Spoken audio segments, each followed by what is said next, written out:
I, 18 female, moved out of my mom's house and in with my grandparents 5 months ago, 2 days after I turned 18.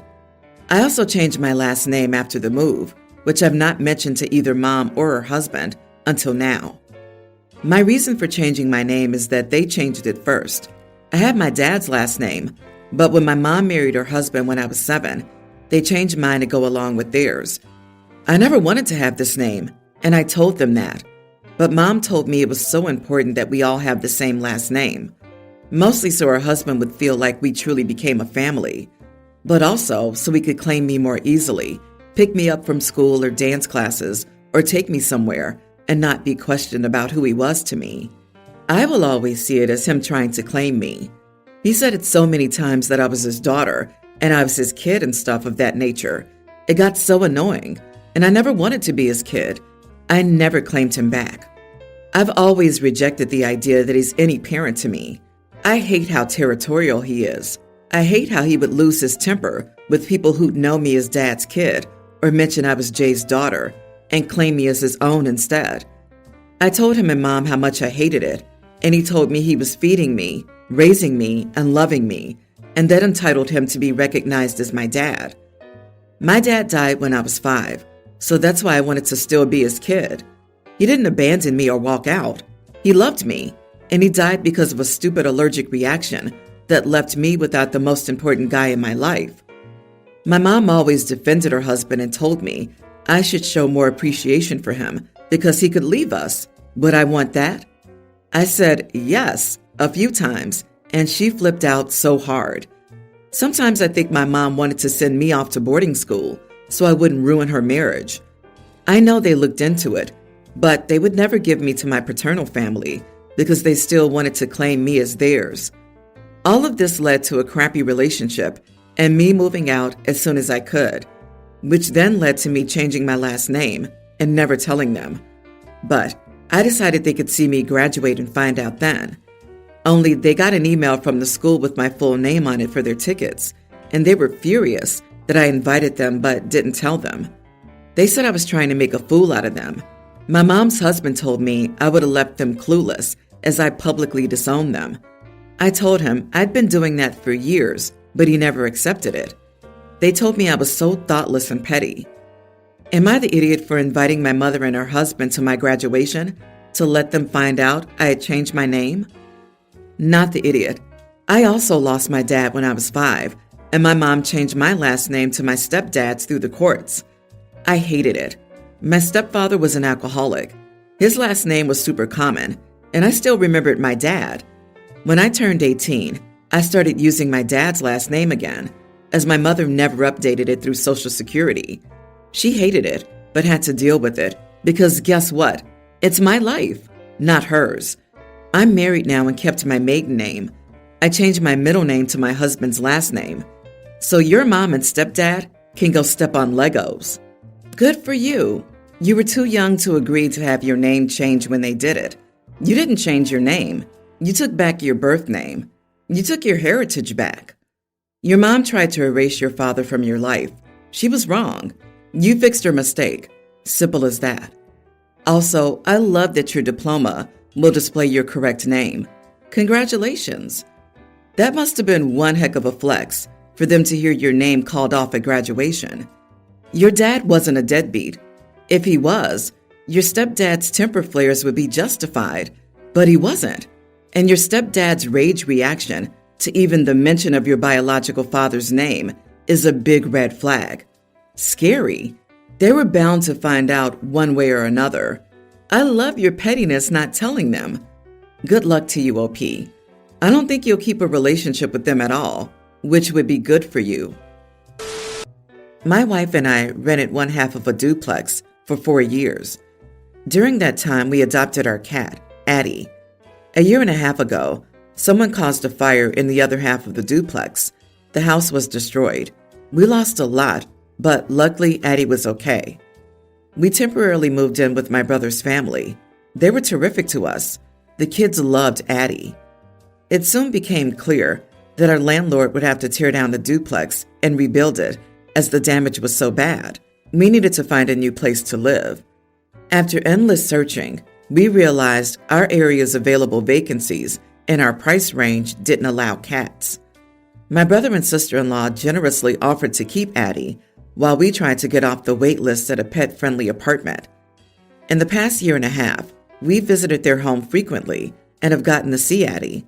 In addition, if it matters, my brother's family began taking care of her financially, including vet bills, food, etc. They refused to take our money. The more time passed, I knew the odds of us being able to take Addie back were slim. My sister-in-law works from home, so Addie's gotten used to someone being around, whereas my wife and I work in offices in a different city.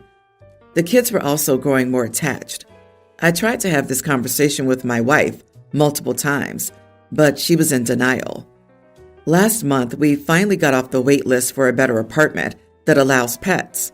My wife instantly called my brother to ask about Addie.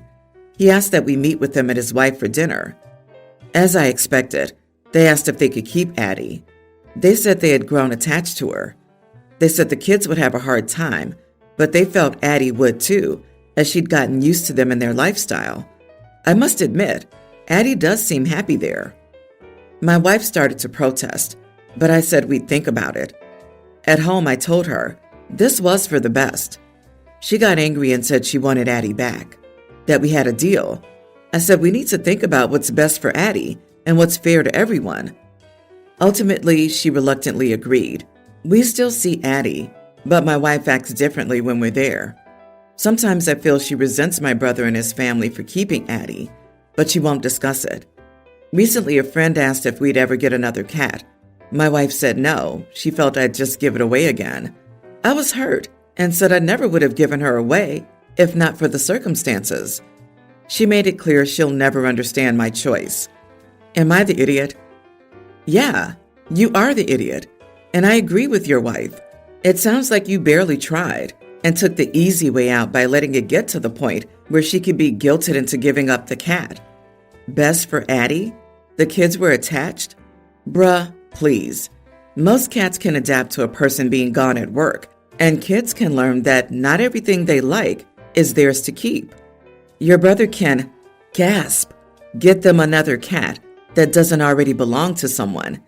Your wife clearly was not on board with this change, and it sounds like you all whined enough that she couldn't fight the three of you. I'd never trust you with an animal again, if that's what you consider an acceptable reason not to take a pet back when you had a pre-established expectation. Why did you let your brother and his wife pay for the cat? You knew, and yet you did nothing. You didn't talk to your brother. You didn't talk to your wife. You just let things get to a point where your wife was guilted into giving up her pet. Would you have done the same thing if it had been your kid? I would never forgive him if I were her. I would lawyer up to get my cat back. Imagine the devastation of your house burning down, being forced to live with the in-laws, then looking for a new place and realizing you're not going to be able to take your beloved cat.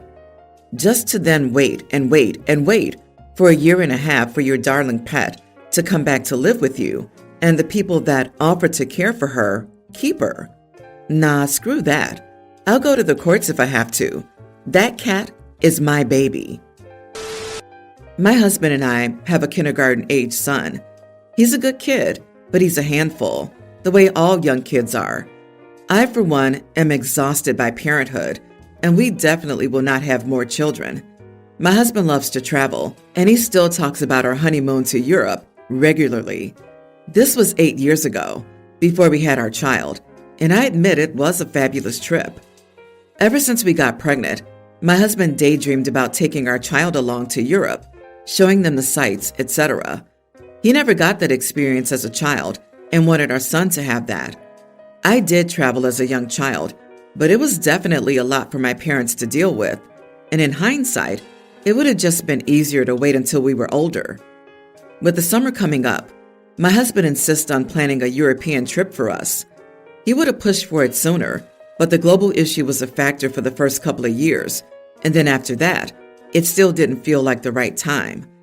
We've taken small road trips with our son before, a few hours driving distance mostly to see family members.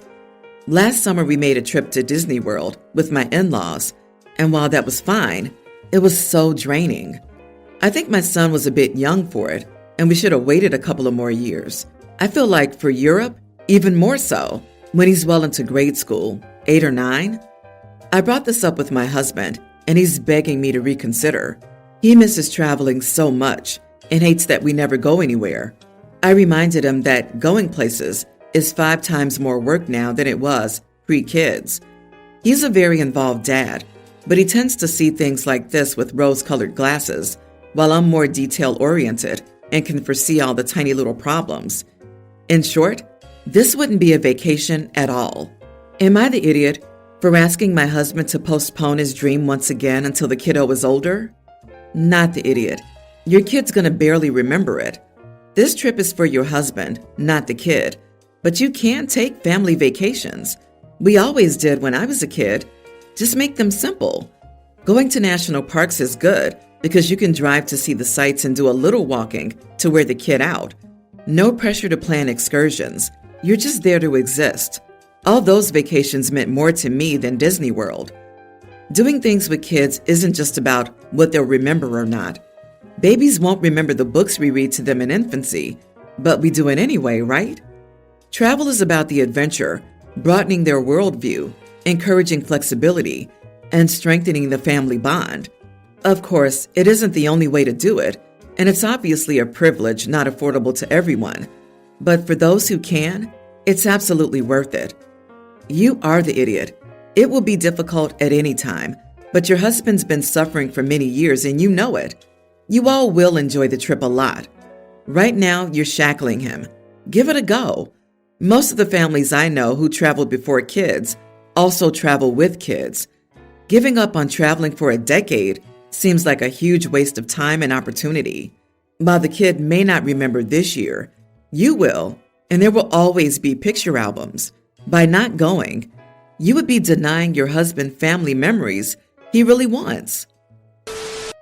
In short, I, 27 female, recently gave birth to my first child. In college, I went through an accidental pregnancy that ended, and then exactly the same thing happened in my marriage. So I think you can understand that I was too nervous during that planned pregnancy, and I was extremely excited and enthusiastic when I had a healthy daughter. About 3 weeks ago, my relatives and I got together so they could get to know the baby.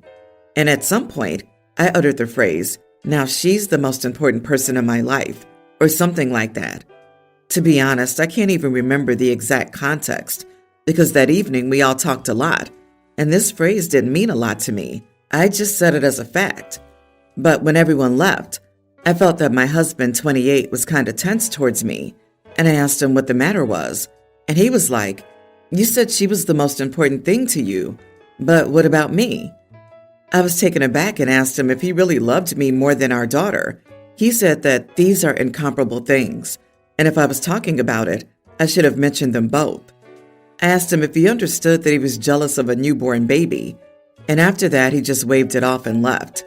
Since then, he's been offended by me and avoids conversations, except on domestic topics. To be honest, I have no desire to apologize for one innocent phrase. I don't feel guilty about anything, but I'd like to know if I'm wrong because after almost 3 weeks, it's all starting to get annoying. I think the real question is, do you want your marriage to work? I'm not saying you need to apologize or validate his feelings, but it's been 3 weeks and he's still distancing himself from you. If things don't change soon, you and your husband will be separated by your daughter's first birthday. This problem isn't going away, and having internet strangers tell you you're right won't change that. You're right. How fragile his ego is to even react to something like that. Come on. It is manipulative of her husband to act this way for 3 weeks. If their marriage doesn't work out, it'll be purely because of her husband's selfish and manipulative behavior. Is he being manipulative? Or is he upset? Is he not allowed to be upset? I'm not saying that the OP is wrong to feel the way she does, but it is a bit unkind of her to not even validate his feelings with even a, "LOL, of course I love you too, honey," but rather to challenge him. OP, you are the idiot, not for saying it, but for completely dismissing its effect on your husband. Respectfully disagree. She shouldn't have to watch her words and phrasing to make sure her husband doesn't get offended by how much she loves and appreciates having given birth to a healthy child. He should understand what it meant and what the baby meant to and for her. It doesn't make her love her husband any less. The love for a child and love for a partner are on two very different spectrums. Not the idiot. Kids always should come first, then husbands and everyone else. My wife, 43, and I, 46 male, have been married for 10 years and have 3 boys. Our lives are very busy with work, kids, extended family, house projects, etc. I love my wife immensely and long to have emotional and physical intimacy, even just kisses, hugs, hand-holding, whatever, with her. However, for most of our marriage, she's been completely focused on the kids, so we really only have a co-parent/roommate relationship. Of course, I understand this. The kids have had to be a top priority, but for the last 8 years or so, if there's not a kid in our bed at night, then my wife is in a kid's bed with them. I try to get them to sleep in their own beds and encourage her to sleep with me alone, but it's rarely successful. I've made it very clear to her that I do not want any more kids. I'm ready to get our relationship back on track now that the youngest is school age. I'm also exhausted and overwhelmed all the time with everything on my plate. I can't and don't want to add another kid to the mix. She, on the other hand, longs for a 4th baby. We've gone back and forth so much, but I'm adamant that we should just enjoy the 3 we have. My wife's on birth control and has always made it a point to have an alarm set so she takes it at the same time every day. She's still trying to work on me to get me to agree to another baby, so I can't schedule a vasectomy yet. She brings it up at least once a day. Well, she told me a few days ago that she was pregnant. She's so happy, and I'm devastated. She won't even consider termination. I love my wife so much. She's a great person, and I know in the end, I'll love this baby. But now there's no end in sight to this overwhelmed, exhausted, emotionally lonely life. I can't help thinking that she got pregnant on purpose. She wanted it so much that she wasn't just going to give it up. It would be in character, I suppose, for her to just do what she wants. I hate to say it, but she does disregard my feelings on things quite often, and she knew there was nothing I could do about it. Would I be the idiot if I told her I wanted a divorce? My kids are my life, and I don't want to leave them at all. But I feel like our marriage is not going to get any better. I've asked her to go to marriage counseling several times over the years, but she refuses every time, saying we don't need it. And now I've lost trust in her. It would break my heart to do this to the kids, and I don't know if my feelings are worth doing it over. Please tell me if I'd be the idiot here. Edit. To be clear, if we divorce, I will push as hard as necessary for 50-50 parenting time and joint custody for all the kids. They are my number one priority in life. I don't know if my lack of emotional fulfillment in our relationship, my wife's general disregard for my feelings, and the other marriage issues are worth tearing the kids' worlds apart. You are the idiot. I don't know why you wouldn't have gotten a vasectomy after the 3rd child. After our 2nd came, we said that was enough, and I made the appointment, and it was done.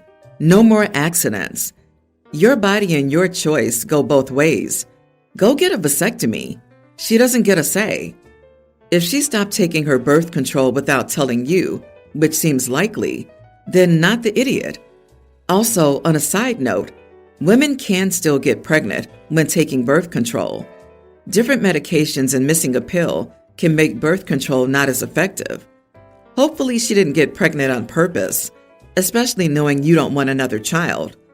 I feel for you, bro. I want another baby, and my husband doesn't, but I would never betray his trust like this. Your comment about her doing whatever she wants has me reevaluating the relationship. I don't know how you come back from this. Whatever the outcome, I wish you luck. Honestly, I doubt that your intimacy would have gone up without her getting pregnant. Your children are already in grammar school and middle school. They're not that small anymore, and she sleeps with them every night? If you're not fulfilled in the relationship, it is your right to leave. Sounds like she's just a mother, not a wife or partner, and for her, that's enough. I would divorce her. She doesn't care, and she's a bully for getting pregnant without your consent. Marriage is about respect, and she doesn't care about you.